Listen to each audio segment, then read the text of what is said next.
something that's called anticipatory leadership. You can anticipate the issues before they happen. So anticipatory leadership is that we have a cycle, 5 years, if it's 5 years or 10 years, and that we don't find ourselves in a situation that certain children in certain schools and certain zip codes and certain communities, not suggesting that's the case, not suggesting that's the case, but if the data reflect that level of inequity, that level of disparity, that level of inequitable distribution of a requisite resource, the it that all of our children should have, then that is something that we have to continuously work toward mitigating and eliminating. So I thank you for that. My last question speaks to quality of instructional leadership. I hate to always date some of us who have been around, but there was a time, I'm sure you remember this, Mr. Superintendent, I know you remember it, Dr. Bendross-Mendengal, Ms. Rojas. I'm not dating you all, I'm dating all of us. It was called OIL. On the notion, that's when we transition from principals as managers to principals as instructional leaders, and looking at the elements in which our principals are instructional leaders in schools. They're not just carrying keys and bullhorns and not managing the day-to-day operations. They're driving instruction, they're understanding data, they're supporting and influencing pedagogy, and they have a strong system of accountability with a degree of intentionality.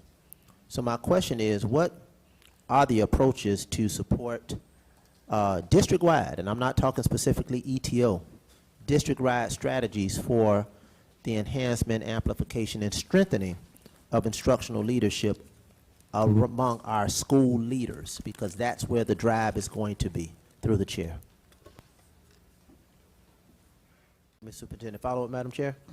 Yes, thank you, Ms. Superintendent, and definitely we have some outstanding school leaders who are absolutely, unquestionably proficient in their craft. But what I would submit to you, Mr. Superintendent, is that there is a distinction between those who are proficient in articulation versus those who are exceptional in active engagement. And there is a difference.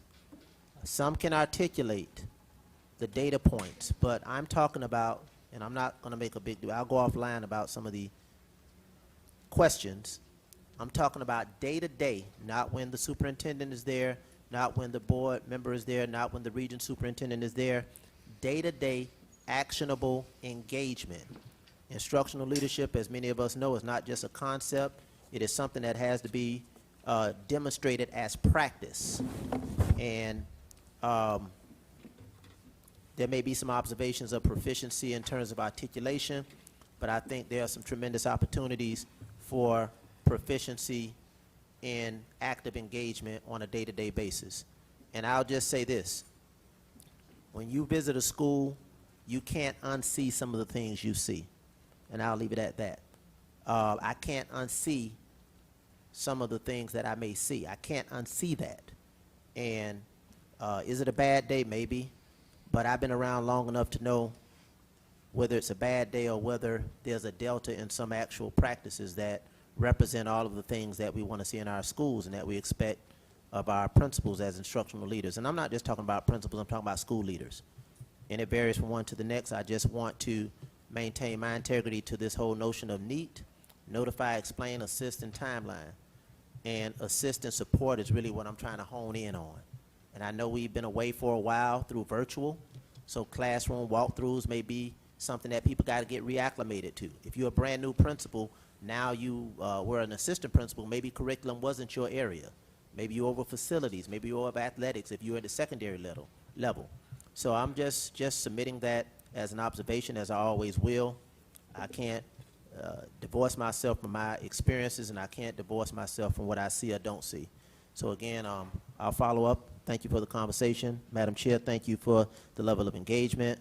But you know, if the standard is high, the expectations are high, I don't think under no circumstances will we abate them for our children. Thank you, Madam Chair, and I'll end my questioning. Thank you.